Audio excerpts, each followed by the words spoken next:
ನಮಸ್ಕಾರ, ಕನ್ನಡ ಒನ್ನಿಗೆ ಸ್ವಾಗತ. ನಾನು ಭಾಗ್ಯನಾರಾಯಣ ಬೊಗವರಪು. ಹಿಜಾಬನ್ನು ವಿರೋಧಿಸಿ ಅದನ್ನು ತೆಗೆದ್ರೇ ಪರೀಕ್ಷೆಗೆ ಬಿಡೋ ಹಾಗೆ ಮಾಡಿ, ಅದರ ವಿರುದ್ಧ ಇಲ್ಲ ಸಲ್ಲದ ಆರೋಪಗಳನ್ನು ಮಾಡಿ, ಪ್ರತಿಭಟನೆ ರೂಪದಲ್ಲಿ ಹಿಂಸಾಚಾರ ಮಾಡಿ, ಆ ಮಕ್ಕಳು ವಿದ್ಯಾರ್ಥಿಗಳ ಮನಸ್ಸಿನಲ್ಲಿ ಭಯ ಬಿತ್ತಿ, ಅದರಲ್ಲಿ ಸುಮಾರು 2,000ಕ್ಕಿಂತ ಹೆಚ್ಚು ಮಕ್ಕಳು ಪರೀಕ್ಷೆನೇ ತಗೊಳ್ಳಿಲ್ಲ. ಆ ರೀತಿ ಮಾಡಿದಂತಹ ಕುತಂತ್ರಿ ಮನಸ್ಥಿತಿಗಳು ಇವತ್ತು ಪರೀಕ್ಷೆ ಹಾಲಿಗೆ ಜನಿವಾರವನ್ನು ಬಿಟ್ಟಿಲ್ಲ ಅಂತ ಬಾಯಿ ಬಡ್ಕೊಳ್ತಿದ್ದಾರೆ. ರಸ್ತೆಯಲ್ಲಿ ಉರುಳಾಡಿ ನರಳಾಡಿ ಏನೇನೋ ಮಾಡುವ ರೀತಿಯಲ್ಲಿ ಅವರು ಒಂದಷ್ಟು ಆಕ್ರೋಶ ಅಂತೆ ಅದನ್ನು ಹೊರ ಹಾಕ್ತಾ ಇದ್ದಾರೆ. ನಿಮಗೆಲ್ಲ ನೆನಪಿರ್ಬೋದು, 2 ವರ್ಷಗಳ ಹಿಂದೆ ಉಡುಪಿಯಲ್ಲಿ ಸರ್ಕಾರಿ ಕಾಲೇಜು ಹಿಜಾಬ್ ಹಾಕ್ಕೊಂಡು ಕಾಲೇಜಿಗೆ ಬರೋ ಹಾಗಿಲ್ಲ ಅಂತ ಗೇಟ್ ಆಚೆ ನಿಲ್ಲಿಸಿದರು ಹೆಣ್ಣುಮಕ್ಕಳನ್ನು, ವಿದ್ಯಾರ್ಥಿಗಳನ್ನು. ಆ ನಂತರ ಅವರು ಪಟ್ಟಂತಹ ಪಾಡು, ಅನುಭವಿಸಿದ ಮಾನಸಿಕ ಹಿಂಸೆ, ಅದಕ್ಕೆ ಪ್ರತಿಯಾಗಿ ಅದರ ವಿರುದ್ಧವಾಗಿ ಅನ್ನೋ ರೀತಿಯಲ್ಲಿ ಕೇಸರಿ ಶಾಲು ಹಾಕ್ಕೊಂಡು ವಿದ್ಯಾರ್ಥಿಗಳನ್ನು ಎತ್ತಿಕಟ್ಟಿ ವಿದ್ಯಾರ್ಥಿಗಳನ್ನೇ ಶತ್ರುಗಳನ್ನಾಗಿ ಮಾಡಿ, ಹೆಣ್ಣು ಮಕ್ಕಳ ಶೋಷಣೆಗೆ ಮುಂದಾಗಿ, ಹೆಣ್ಣು ಮಕ್ಕಳು ಹೋಗ್ತಿದ್ರೆ ಜೈ ಶ್ರೀರಾಮ್ ಘೋಷಣೆಗಳನ್ನೆಲ್ಲ ಕೂಗಿ ಗಲಾಟೆ ಮಾಡಿ ರಾದ್ಧಾಂತ ಮಾಡಿ ಅಂದಿನ BJP ಸರ್ಕಾರ ಪ್ಲಸ್ ಒಂದಷ್ಟು ಸಂಘ ಪರಿವಾರದ ಗೂಂಡಾಪಡೆಗಳು ಹಿಂದುತ್ವದ ಹೆಸರಿನಲ್ಲಿ ಅಷ್ಟೆಲ್ಲ ರಾದ್ಧಾಂತ ಮಾಡಿತ್ತು. ಯಾಕೆ? ತಲೆ ಮೇಲೆ ಸೆರಗು ಹಾಕ್ಕೊಳ್ಳೋದು ಅವ್ರಿಗೆ ಇಷ್ಟ ಇರಲಿಲ್ಲ. ಅದು ಎಲ್ಲರೂ ಹಾಕ್ಕೊಳ್ತಾರೆ, ಆ್ಯಕ್ಚುಲಿ ಹಿಂದೂಗಳು ಹಾಕ್ಕೊಳ್ತಾರೆ, ಗೃಹಿಣಿಯರು ಹಾಕ್ಕೊಳ್ತಾರೆ, ಅದು ಮರ್ಯಾದೆಯ ಸಂಕೇತ ಅಂತಲೂ ಕರೀತಾರೆ. ಆದರೆ ಮುಸ್ಲಿಮರು ಹಾಕ್ಕೊಂಡಿದ್ದಾರಲ್ಲ, ಮುಸ್ಲಿಂ ಹೆಣ್ಣು ಮಕ್ಕಳು ಹಾಕ್ಕೊಂಡಿದ್ದಾರಲ್ಲ, ಮುಸ್ಲಿಮರು ಹಾಕ್ಕೊಂಡಿರೋದೇ ಅವ್ರಿಗೆ ತೊಂದರೆ ಆಗಿತ್ತು. ಅವತ್ತು ಅವರಲ್ಲಿ ಸುಮಾರು ಜನಕ್ಕೆ ಪರೀಕ್ಷೆ ಬರೆಯೋಕ್ಕಾಗಿರಲಿಲ್ಲ. ಏನೆಲ್ಲ ಸಮಸ್ಯೆಗಳಾಯಿತು. 2,000ಕ್ಕಿಂತ ಹೆಚ್ಚು ಜನ ಹೆಣ್ಣುಮಕ್ಕಳು ಪರೀಕ್ಷೆಗೆ ಗೈರಾಗಿದ್ದರು ಈ ಕಾರಣಕ್ಕಾಗಿಯೇ. ಈಗ ಅದು ವಾಪಸ್ ಬಂದಿದೆ. ತಲೆಗೆ ಬಿದ್ದ ನೀರು ಕಾಲಿಗೆ ಬರಲೇಬೇಕು. ಪಕ್ಕದ ಮನೆಗೆ ಬೆಂಕಿ ಬಿದ್ದಾಗ ನೀವು ಖುಷಿ ಪಟ್ಟರೆ, ಚಪ್ಪಾಳೆ ತಟ್ಟಿದ್ರೆ ಆ ಬೆಂಕಿ ನಿಮ್ಮ ಮನೆಯನ್ನು ಆವರಿಸುತ್ತೆ ಅನ್ನೋದಕ್ಕೆ ಸ್ಪಷ್ಟ ಉದಾಹರಣೆ CET ಪರೀಕ್ಷೆಯಲ್ಲಿ ಜನಿವಾರ ತೆಗೆದು ಒಳಗಡೆ ಬನ್ನಿ ಅಂತ ಒಂದಷ್ಟು ಬ್ರಾಹ್ಮಣರಿಗೆ ಹೇಳಿದ್ರು.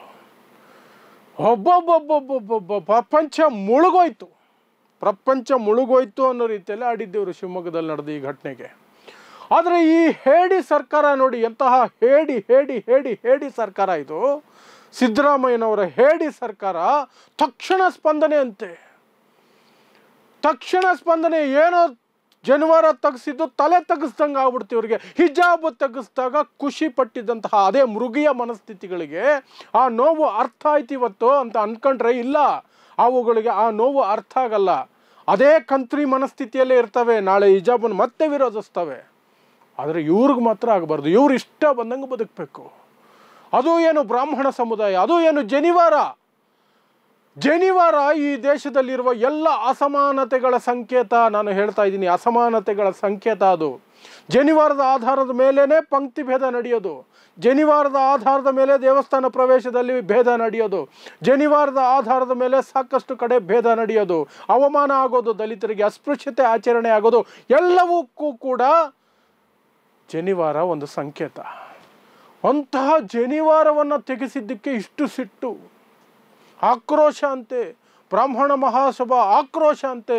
ಅದಕ್ಕೆ ಈ ಕಂತ್ರಿ ಮಾಧ್ಯಮಗಳು, ಮಾನಗೆಟ್ಟ ಮಾಧ್ಯಮಗಳು, ಹಿಜಾಬ್ ವಿಚಾರವಾಗಿ ಆ ಹೆಣ್ಣು ಮಕ್ಕಳ ಹಿಂದೆ ಬಿದ್ದಿದ್ದಂತಹ, ಅವರ ಹಿಂದೆ ಕ್ಯಾಮ್ರಾ ಹಿಡ್ಕೊಂಡು ನಾಯಿಗಳ ಥರ ಓಡ್ತಾ ಇದ್ದಂತಹ ಇದೇ ಮಾಧ್ಯಮಗಳು ಅವರನ್ನು ವಿಲನ್ ಮಾಡಿ ಆ ಹಿಜಾಬನ್ನು ಒಂದು ರೀತಿ ದೇಶದ್ರೋಹದ ಕೆಲಸ ಅನ್ನೋ ರೀತಿ ಬಿಂಬಿಸಿದಂತಹ ಈ ಕಂತ್ರಿ ಮಾಧ್ಯಮಗಳು ಇವತ್ತು ಬ್ರಾಹ್ಮಣರ ವಿರುದ್ಧ ನೇರವಾಗಿ ಆಕ್ರಮಣ ಅಂತ. ಇದು ಯಾರು ಹೇಳಿದ್ದು? ಏನದು?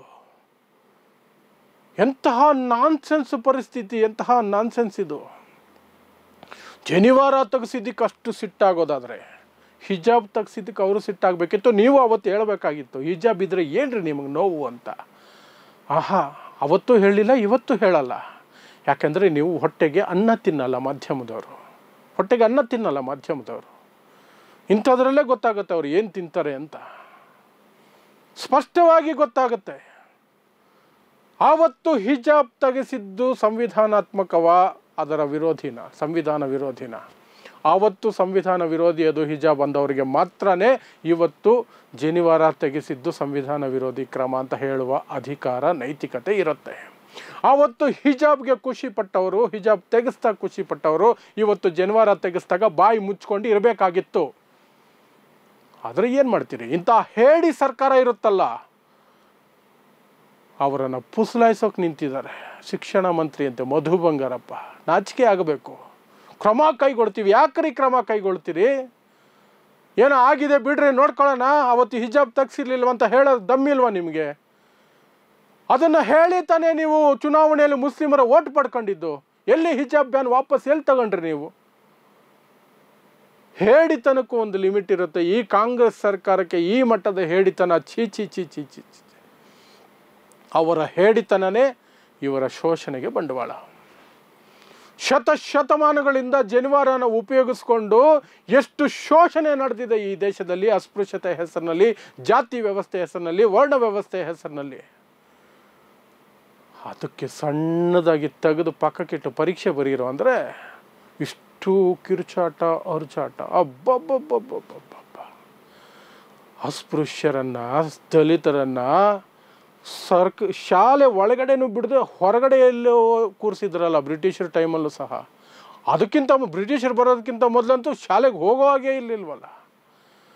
ಆವಾಗ ಏನು ಮಾಡ್ತಿತ್ತು ನಿಮ್ಮ ಜನಿವಾರ? ಆವಾಗ ಏನ್ರಿ ಮಾಡ್ತಿತ್ತು? ಅದನ್ನು ಬೆಂಬಲಿಸ್ಕೊಂಡಿತ್ತು. ಯಾಕಂದರೆ ನೀವೇ ಅದನ್ನು ಜಾರಿಗೆ ತಂದಿದ್ದು. ಒಂದಂತೂ ಸ್ಪಷ್ಟ, ಹಿಜಾಬ್ ತೆಗೆಸಿದ್ದು ಸಂವಿಧಾನ ವಿರೋಧಿ ಕ್ರಮ ಆಗಿದ್ದರೆ ಜನಿವಾರ ತೆಗೆಸಿದ್ದು ಸಂವಿಧಾನ ವಿರೋಧಿ ಕ್ರಮ. ಹಿಜಾಬ್ ತೆಗೆಸಿದ್ದನ್ನು ಬೆಂಬಲಿಸಿದವರಿಗೆ ಜನಿವಾರ ತೆಗೆಸಿದ್ದನ್ನು ಬೆಂಬಲಿಸೋದಕ್ಕೆ, ಜನಿವಾರ ತೆಗೆದಿದ್ದನ್ನು ವಿರೋಧಿಸೋದಕ್ಕೆ ನೈತಿಕತೆ ಇಲ್ಲವೇ ಇಲ್ಲ. ಮತ್ತು ಈ ಸರ್ಕಾರಕ್ಕೆ ಗುಂಡಿಗೆ ಇರಬೇಕು. ಇಲ್ಲ ಅಂದರೆ ನಾವು ಹೇಡಿಗಳು, ನಮ್ಮನ್ನು ನಂಬಿ ನಮಗೆ ಓಟ್ ಹಾಕಬೇಡಿ ಅಂತ ಮುಸ್ಲಿಂ ಸಮುದಾಯಕ್ಕೆ ಹೇಳಿ, ದಲಿತ ಸಮುದಾಯಕ್ಕೆ ಹೇಳಿ, ಅದರಲ್ಲೂ ಅಸ್ಪೃಶ್ಯ ಸಮುದಾಯಗಳಿಗೆ ಹೇಳ್ಬಿಡಿ. ನಾವು ಬ್ರಾಹ್ಮಣರು ಹೇಳಿದ್ದನ್ನು ಕೇಳೋದಕ್ಕೆ ಇರೋದು ಅಂತ ಕಾಂಗ್ರೆಸ್ ಹೇಳ್ಬಿಡ್ಲಿ. ಆಮೇಲೆ ಬೇರೆ ವಿಚಾರ. ಅವಾಗ ಗೊತ್ತಾಗತ್ತೆ ಏನು ಸಿಗುತ್ತೆ ಕಾಂಗ್ರೆಸ್ಗೆ, ಯಾವ ಚುನಾವಣೆಯಲ್ಲಿ ಏನು ಸಿಗುತ್ತೆ ಅಂತ. ನೀಚತನ ಇದು. ಮಾಧ್ಯಮಗಳು ಒಂದು ನೀಚತನ, ಕಾಂಗ್ರೆಸ್ದೊಂದು ನೀಚತನ, ಸಂಘ ಪರಿವಾರ BJPದೊಂದು ನೀಚತನ, ಎಲ್ಲರದು ನೀಚತನ. ಟೋಟಲ್ ಔಟ್ ಆ್ಯಂಡ್ ಔಟ್ ನೀಚತನ ಇದು. ನೋಡ್ತಾ ಇರಿ ಸಮಾಜಕ್ಕಾಗಿ ಕನ್ನಡ 1 ನ್ಯೂಸ್. ನಮಸ್ಕಾರ.